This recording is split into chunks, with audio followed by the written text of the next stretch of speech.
Hello everyone. स्वागत है आपके अपने यूट्यूब चैनल एडूमैन प्रोडक्ट शीट पर। आज आरआरबी ग्रुप डी एग्ज़ाम जो 3 फरवरी की जो थर्ड शिफ्ट हुई है उसका 100% एनालिसिस करेंगे। प्लीज़ वीडियो को लाइक और चैनल को सब्सक्राइब जरूर कर लें, क्योंकि यहाँ पर सभी क्वेश्चन जो सभी एग्ज़ाम होते हैं उनके एनालिसिस कराते हैं। आपका क्वेश्चन पूछा गया था जून 2025 में अहमदाबाद में दुर्घटनाग्रस्त विमान AI-171 किस देश के लिए उड़ान भर रहा था। ऑप्शंस 4 दिए थे आपको। ए संयुक्त राज्य अमेरिका, B Australia, C United Kingdom और डी कनाडा, जिसमें आपका करेक्ट आंसर था option number C United Kingdom. Option number C इसका एकदम करेक्ट आंसर था। इसका option number C United Kingdom इसका एकदम करेक्ट आंसर था। यही था जो एयर इंडिया फ्लाइट जो AL-171 अहमदाबाद के सरदार वल्लभ भाई पटेल इंटरनेशनल एयरपोर्ट से टेक ऑफ होकर लंदन गैटविक यूनाइटेड किंगडम के लिए जा रहा था, जब यह दुर्घटनाग्रस्त हो गया था। ये जा रहा था यूनाइटेड किंगडम। अगला क्वेश्चन आपका पूछा गया था अगस्त 2025 में इंटरमीडिएट रेंज बैलिस्टिक मिसाइल अग्नि 5 का सफल परीक्षण किसके द्वारा विकसित और संचालित किया गया। आपके 4 ऑप्शंस दिए गए थे। ए इसरो, बी डीआरडीओ, सी हेल और डी ऑप्शन था वीडीएल, जिसमें आपका करेक्ट आंसर था आपका ऑप्शन नंबर बी यानी कि डीआरडीओ इसका एकदम करेक्ट आंसर था।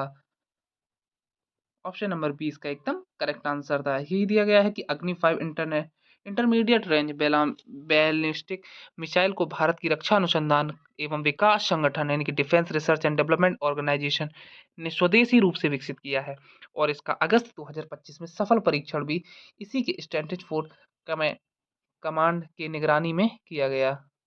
आपका अगला क्वेश्चन पूछा गया था सितंबर 2025 में प्रकाशित बुकर पुरस्कार विजेता लेखिका अरुंधति रॉय के पहले संस्मरण का शीर्षक क्या है। 4 ऑप्शंस दिए गए थे आपको। A the God of small things, B था the ministry of almost happiness, C options था mother Mary comes to me और डी ऑप्शंस था आजादी फ्रीडम फॉसिफात फिक्शन, जिसमें आपका करेक्ट आंसर था ऑप्शन नंबर सी इसका एकदम करेक्ट आंसर था mother Mary comes to me इसका एकदम करेक्ट ऑप्शन था।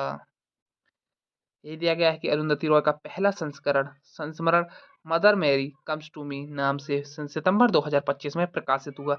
यह पुस्तक उनके जीवन के अनुभवों, खासकर उनकी मां के साथ जटिल रिश्तों पर आधारित है। अगला क्वेश्चन आपका पूछा गया था कार्बन परमाणुओं का वह अद्वितीय गुण क्या है जिसके कारण वे आपस में जुड़कर लंबी और स्थिर श्रृंखलाएं बनाने में सक्षम होते हैं। 4 ऑप्शंस थे। ए चतुष्फलकीय ज्यामिति, बी श्रृंखलन, सी विद्युत ऋणात्मकता और डी आयनीकरण ऊर्जा, जिसमें आपका करेक्ट आंसर था ऑप्शन नंबर बी श्रृंखलन इसका एकदम करेक्ट आंसर था। ऑप्शन नंबर बी इसका एकदम करेक्ट आंसर था। यही दिया गया कि श्रृंखलन कार्बन का विशेष गुण है जिसके कारण कार्बन परमाणु आपस में मजबूत संयोजक बंध बनाकर लंबी सीधी सफेद या चक्रीय श्रृंखलाएं बना लेते हैं। इसी गुण के कारण कार्बन के असंख्य यौगिक पाए जाते हैं। आपका अगला क्वेश्चन पूछा गया था जनवरी 2025 में वक्फ संपत्तियों के बेहतर प्रबंधन और प्रशासनिक सुधारों पर चर्चा करने के लिए वक्फ बोर्डों को क्षेत्रीय बैठक कहाँ आयोजित की गई थी। 4 ऑप्शंस दिए गए थे। ए लखनऊ, बी नई दिल्ली, सी बेंगलुरु और डी हैदराबाद, जिसमें आपका करेक्ट आंसर था ऑप्शन नंबर बी नई दिल्ली इसका एकदम करेक्ट आंसर था। न्यू दिल्ली इसका एकदम करेक्ट ऑप्शन था। यही दिया गया कि वर्ष 2025 के वक्फ संपत्तियों के प्रबंधन, प्रशासनिक सुविधा और समन्वय को बेहतर करने के लिए वक्फ बोर्डों की क्षेत्रीय बैठक आयोजित की गई थी। विस्तृत रिपोर्टों के अनुसार इन बैठकों का आयोजन नई दिल्ली में किया गया था, यानी कि नई दिल्ली इसका एकदम करेक्ट ऑप्शन था। आपका अगला क्वेश्चन पूछा गया था यदि किसी चालक तार की लंबाई को दोगुना कर दिया जाए और उसके अनुप्रस्थ काट क्षेत्रफल को भी दोगुना कर दिया जाए तो उसके प्रतिरोध पर क्या प्रभाव होगा। 4 ऑप्शंस दिए थे। ए प्रतिरोध दोगुना हो जाएगा, बी प्रतिरोध आधा हो जाएगा, सी प्रतिरोध अपरिवर्तित रहेगा और डी प्रतिरोध 4 गुना हो जाएगा, जिसमें करेक्ट आंसर था ऑप्शन नंबर सी प्रतिरोध अपरिवर्तित रहेगा। इसका एकदम करेक्ट आंसर था ऑप्शन नंबर सी इसका एकदम करेक्ट ऑप्शन था। अगला क्वेश्चन आपका पूछा गया था 7वां खेलो इंडिया यूथ गेम 2025 किस राज्य में आयोजित किया गया था। 4 ऑप्शंस दिए गए थे। ए हरियाणा, बी मध्य प्रदेश, सी बिहार और डी तमिलनाडु, जिसमें करेक्ट आंसर था ऑप्शन नंबर सी बिहार इसका एकदम करेक्ट आंसर था। 7वां खेलो इंडिया यूथ गेम का आयोजन बिहार में किया गया था। बिहार के 5 शहरों में किया गया था। यही दिया गया है आगे कि खेलो इंडिया यूथ गेम भारत सरकार की खेलो इंडिया योजना के तहत आयोजित होते हैं, जिनका उद्देश्य युवाओं में खेल संस्कृति को बढ़ावा देने और नई प्रतिभाओं को राष्ट्रीय स्तर पर मंच देना। 7वां खेलो इंडिया यूथ गेम 2025 का आयोजन बिहार में किया गया था। बिहार के 5 राज्यों में किया गया था। अगला क्वेश्चन आपका पूछा गया था, हाल ही में सेफ सैटरडे यानी कि सुरक्षित शनिवार कार्यक्रम किस राज्य द्वारा शुरू किया गया है? 4 ऑप्शंस थे। ए महाराष्ट्र, बी पश्चिम बंगाल, सी झारखंड और डी बिहार, जिसमें करेक्ट आंसर था ऑप्शन नंबर डी बिहार इसका एकदम करेक्ट आंसर था। सेफ सैटरडे यानी कि सुरक्षित शनिवार कार्यक्रम बिहार राज्य सरकार द्वारा शुरू किया गया है। ये दिया गया है कि बिहार सरकार ने अपने मुख्यमंत्री विद्यालय सुरक्षा कार्यक्रम के तहत स्कूलों में हर शनिवार सुरक्षित शनिवार कार्यक्रम शुरू किया है। इस कार्यक्रम में छात्रों को आपदाओं से बचाव, सुरक्षा, प्राथमिक प्रशिक्षण और जीवन रक्षा कौशल सिखाया जाता है। इन सरकारी माध्यमिक व उच्च माध्यमिक विद्यालयों में लागू किया गया है, जिससे बच्चे आपदा प्रबंधन और सुरक्षा के गुण सीख सकें। अगला क्वेश्चन आपका पूछा गया था, गैस से ठोस और द्रव में रूपांतरण को क्या कहा जाता है? 4 ऑप्शंस थे। ए बाष्पीकरण और गलन, बी ऑप्शंस था ऊर्ध्वपातन और संघनन, सी ऑप्शंस था संघनन और जमना और डी ऑप्शंस था गलन और बाष्पन, जिसमें करेक्ट आंसर था आपका ऑप्शन नंबर सी संघनन और जमना इसका एकदम करेक्ट आंसर था। यानी कि ऑप्शन नंबर सी इसका एकदम करेक्ट आंसर था। गैस से द्रव और द्रव से ठोस में रूपांतरण होने को संघनन और जमना कहा जाता है। ये दिया गया है कि गैस गैस से द्रव बदलता है तो संघनन और गैस से ठोस होता है तो जमना, ये बताया गया है। अगला क्वेश्चन आपका पूछा गया था, प्रोटीन पाचक एंजाइम पेप्सिन का स्राव कहाँ होता है? और 4 ऑप्शंस थे। ए हृदय, बी यकृत, सी अग्न्याशय और डी आमाशय, जिसमें करेक्ट आंसर था आपका ऑप्शन नंबर डी आमाशय इसका एकदम करेक्ट आंसर था। प्रोटीन पाचक एंजाइम पेप्सिन का स्राव आमाशय में होता है। स्टोमच इसका एकदम करेक्ट ऑप्शन था। यही दिया गया है कि पेप्सिन एक प्रोटीन पाचक एंजाइम है, जिसका स्राव आमाशय यानी कि स्टोमच की गैस्ट्रिक ग्रंथियों द्वारा पेप्सिनोजोन के रूप में होता है। हाइड्रोक्लोरिक अम्ल जो HCl की उपस्थिति में है, यह सक्रिय होकर पेप्सिन बनता है और प्रोटीन के पाचन में मदद करता है। अगला क्वेश्चन आपका पूछा गया था, डिटर्जेंट किस प्रकार के जल में घुलता अच्छी तरह कार्य करता है? डिटर्जेंट जो होता है, ऑप्शंस थे। ए केवल मृदु जल, बी केवल कठोर जल, सी ऑप्शन था मृदु जल और कठोर जल दोनों और डी ऑप्शन था शुद्ध अशुद्ध जल में ही, जिसमें करेक्ट आंसर था आपका ऑप्शन नंबर सी मृदु जल और कठोर जल इसका एकदम करेक्ट आंसर था। जो डिटर्जेंट होता है वह जल में अच्छी तरह मृदु जल और कठोर जल में दोनों में अच्छी तरह घुलता है, इसका करेक्ट आंसर था। इसका यही दिया गया है, इसकी संक्षिप्त में एक्सप्लेनेशन दिया है। डिटर्जेंट मृदु जल और कठोर जल दोनों में प्रभावी होते हैं, क्योंकि यह कठोर जल में मौजूद कैल्शियम व मैग्नीशियम आयनों के साथ अविलेय मेल नहीं बनाते। इसी कारण डिटर्जेंट साबुन की तुलना में कठोर जल में भी अच्छी तरह काम करते हैं।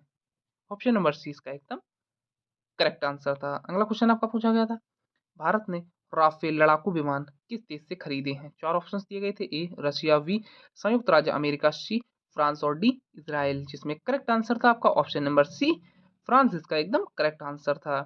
जो भारत ने राफेल लड़ाकू विमान खरीदे हैं वह फ्रांस से खरीदे हैं।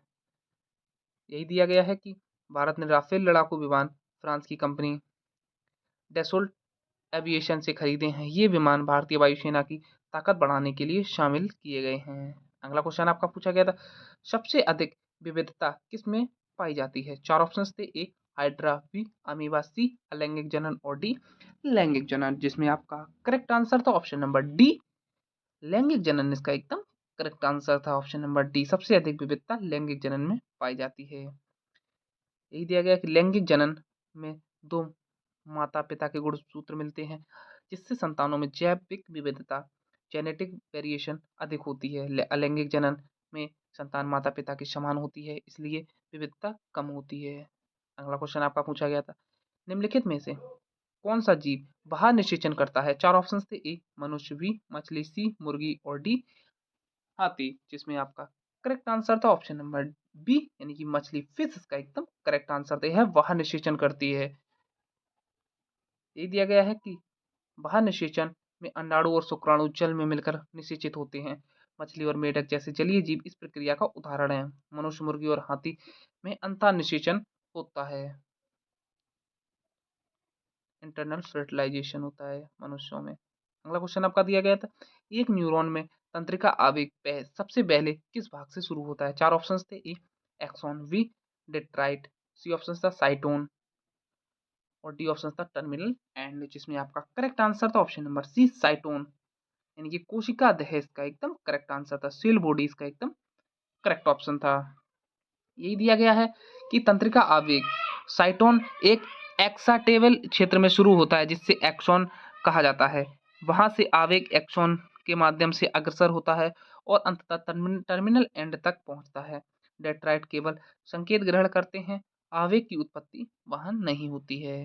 अगला क्वेश्चन आपका पूछा गया था, राष्ट्रीय ई गवर्नेंस पुरस्कार 2025 के तहत डिजिटल नवाचार यानी कि डिजिटल इनोवेशन के तहत स्वर्ण पदक किस पंचायत ने जीता है? आपके चार ऑप्शंस दिए गए थे। ए पश्चिम मंजलिसपुर ग्राम पंचायत, बी ऑप्शन था पलसाड़ा ग्राम पंचायत, सी ऑप्शन था रोहिणी ग्राम पंचायत और डी ऑप्शन था सुआकाटी ग्राम पंचायत, जिसमें आपका करेक्ट आंसर था ऑप्शन नंबर सी रोहिणी ग्राम पंचायत इसका एकदम करेक्ट आंसर था, जिसने डिजिटल नवाचार के लिए स्वर्ण पदक गोल्ड मेडल जीता है। ये दिया गया है था कि राहत राष्ट्रीय ई गवर्नेंस पुरस्कार 2025 में रोहिणी ग्राम पंचायत को डिजिटल नवाचार और डिजिटल सेवा वितरण के लिए स्वर्ण पदक गोल्ड अवार्ड से सम्मानित किया गया है। यह पुरस्कार ग्रामीण स्तर पर डिजिटल सेवाओं के उत्कृष्ट उपयोग और नागरिक केंद्र सेवाओं के वितरण के कारण दिया गया है। आपका अगला क्वेश्चन पूछा गया था, यदि किसी तत्व में इलेक्ट्रॉनों की संख्या 17 और न्यूट्रॉनों की संख्या 18 है तो वह तत्व कौन सा है? चार ऑप्शन थे। ए सल्फर, बी क्लोरीन, सी आर्गन और डी फास्फोरस, जिसमें आपका करेक्ट आंसर था आपका ऑप्शन नंबर बी क्लोरीन इसका एकदम करेक्ट आंसर था। क्लोरीन में इलेक्ट्रॉनों की संख्या 17 और न्यूट्रॉनों की संख्या 18 होती है, वह तत्व होता है क्लोरीन, Cl इसका एकदम करेक्ट आंसर था। यही दिया गया है कि जो इलेक्ट्रॉन होता है 17, परमाणु की संख्या 17 और न्यूट्रॉन 18 होते हैं। यही दिया गया है आपको, यानी कि यही परमाणु द्रव्यमान यानी कि mass number proton plus neutron को जोड़ते हैं 17 प्लस 18 इक्वल टू 35 इसका एकदम, यानी कि एक क्लोरीन के समस्थानिक के बराबर होता है। आपका अगला क्वेश्चन पूछा गया था, जब श्वेत प्रकाश यानी कि व्हाइट लाइट प्रिज्म से होकर गुजरती है तो कौन सा रंग सर्वाधिक विचलित होता है? चार ऑप्शंस थे। ए लाल, बी नीला, सी नारंगी और डी बैंगनी, जिसमें आपका करेक्ट आंसर था ऑप्शन नंबर डी ये बैंगनी वॉयलेट इसका एकदम करेक्ट आंसर था। यही दिया गया है कि प्रिज्म में प्रकाश का अपवर्तन व विचलन प्रकाश की तरंगदैर्ध्य पर निर्भर करता है। शॉर्ट वेवलेंथ वाला रंग अधिक विचलित होता है, बलंग बैंगनी रंग की तरंगदैर्ध्य सबसे छोटी होती है, इसलिए बैंगनी रंग सबसे अधिक विचलित होता है, यानी कि ऑप्शन नंबर डी बैंगनी रंग इसका एकदम करेक्ट आंसर था और सबसे कम लाल रंग होता है।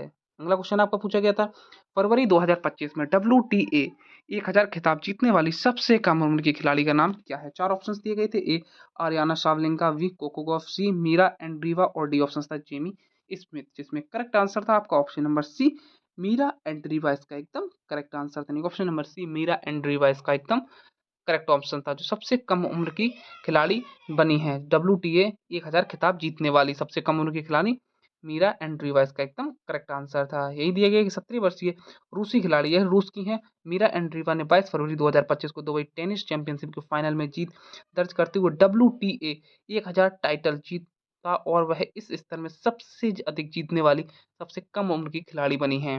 मीरा एंड्रीवा इसका एकदम करेक्ट आंसर था।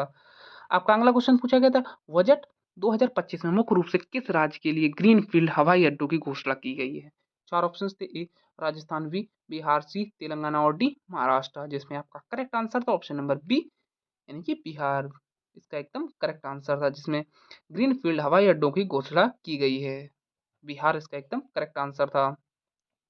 यही दिया गया केंद्रीय बजट 2025-26 में वित्त मंत्रालय निर्मला सीतारमण ने बिहार में ग्रीनफील्ड हवाई अड्डों के विकास की प्राथमिकता देने की घोषणा की है। यह कदम राज्य में विमानन अवसंरचना बढ़ाने और बेहतर क्षेत्रीय कनेक्टिविटी सुनिश्चित करने के लिए उठाया गया है, जिसमें बिहार में कई नए ग्रीनफील्ड एयरपोर्ट विकसित किए जाएंगे। लगभग जितने क्वेश्चंस मिल पाए हैं उसका 100% एनालिसिस किया है, क्योंकि इसका 100% एनालिसिस किया है। प्लीज़ वीडियो को लाइक और चैनल को सब्सक्राइब जरूर कर दें, क्योंकि इसका हमने एनालिसिस किया है, जितने क्वेश्चंस मिले हैं उसका 100% एनालिसिस। प्लीज़ वीडियो को लाइक और चैनल को सब्सक्राइब जरूर कर दें। Thank you.